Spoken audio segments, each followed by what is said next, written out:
Hello everyone, it's Tom the Taxi Driver, and in today's video, we're going to be looking at some London locations in Man vs. Bee. I would recommend go watching it because I probably will spoil it a little bit. I was really intrigued because it's kind of a fictional location, but doing a bit of detective work, I've kind of managed to put it together and make up some kind of rough area where this could be set in London. So let's get started.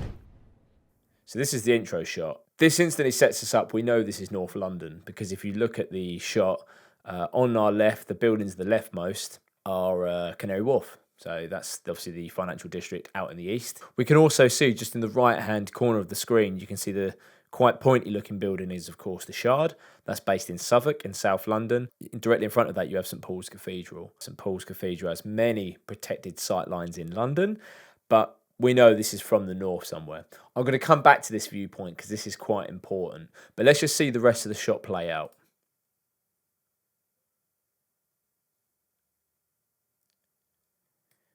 So, really cool modernist looking house. And this is my initial gut reaction as to where this could be filmed was Highgate, because you get some awesome modernist houses like this in Highgate. It's also sort of one of the only areas in London where you can kind of have the space for this kind of quite grand, affluent setting.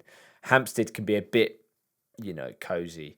And also working with that view of London, it's got to be, that's kind of a view that you would get from Highgate, Hampstead area, right? Because if you go a bit closer in, like Primrose Hill, then those buildings are a lot more prominent.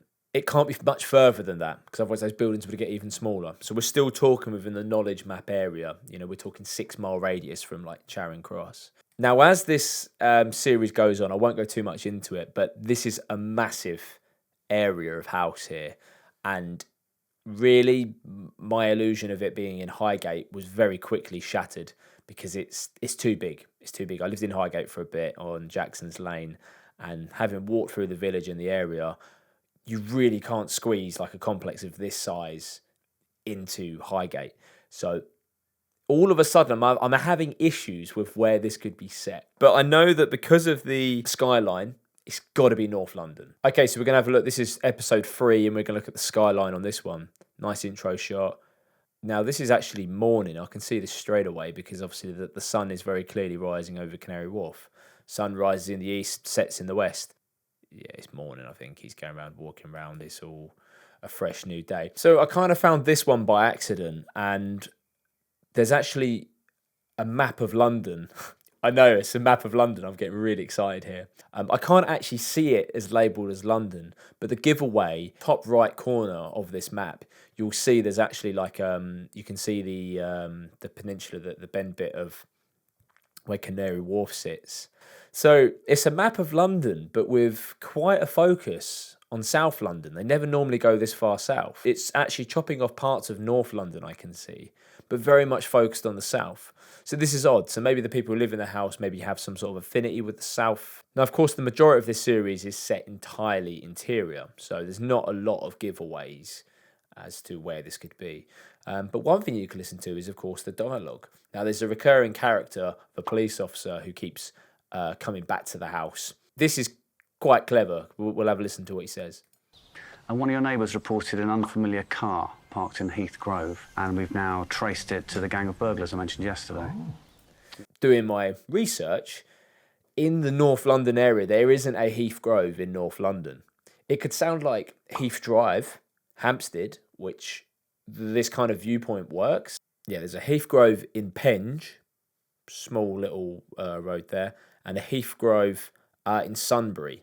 So Penge being southeast and then Sunbury being like southwest. It's not an actual location in terms of North London, but the word Heath kind of evokes North London because when you think of Heath, North London, we're thinking, of course, Hampstead Heath. And of course, married up with that viewpoint, perfect. We still don't quite know where that viewpoint is though, because I haven't actually established where this house is, but we'll get onto that. I was hoping to get some clues from this, but I really don't recognise any of these roads. These are definitely not central London.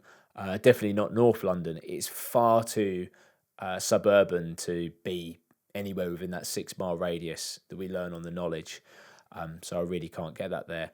What did give a bit of a giveaway, maybe a bit of a clue as to where they're trying to represent, is when Rowan Atkinson's character turns up at this location, which is, of course, the vets. So the Jaguar pulls up. He gets out with Pickle. And he goes to Hadley Wood Vets. Of course, there's a London number on it, and Hadley Wood is an area in London, quite an affluent area, right on that border of Hertfordshire and North London. It's in Barnet, it's in the London borough of Enfield. So I decided to have a bit of a Google. Could I find Hadley Wood Vets? No. So it turns out it's actually fictional for the purpose of filming this. And the street they've used for this, I believe, is actually just outside of Hemel Hempstead. So still North London, but it's not, well, that's not North London, but still north of London, but not actually in London. But you can see the kind of theme they're trying to produce here. It's all very North London, affluent-y kind of areas. So Hadley Wood was kind of just a way of, I suppose, just throwing me off the trail a little bit. So that skyline shot really got to me. I initially thought it was Hampstead Heath. So let's just type in Hampstead Heath. Now, instantly, it's quite a bit further away. Let's find out where this view was taken. We now know it's not Primrose Hill, just by looking at this one image alone. And the giveaway is where St Paul's Cathedral sits. Notice how in the opening shots of Man vs. Bee, St Paul's Cathedral is like aligned with the Shard. Now I know that Shard is south of the water and St Paul's Cathedral is in the City of London. The view that we've got at the beginning of Man vs. Bee, of course, they're aligned. So to get the alignment, we're going to have to go a bit further west. So I can't actually get a view from Highgate. Alexandra Palace, just to confirm my suspicions. Shard, St Paul's Cathedral, nowhere to be seen. So I had a thought, maybe it is Hampstead, but it's got to be a bit more inner Hampstead. So let's try another one. I thought Parliament Hill. Now, all of a sudden, Parliament Hill, Hampstead Heath. And here we go. Literally, every photo I can find from Parliament Hill is very consistent with that positioning of St Paul's Cathedral right up against the Shard. That photo, the Shard's still being constructed, but you can still see it. That photo there, thereabouts. And it is strikingly similar to the opening shot. It's a very hilly area. Where would you squeeze a modernist development like that in this area? You wouldn't. I mean, look, you go to Parliament Hill, look how congested with houses it is.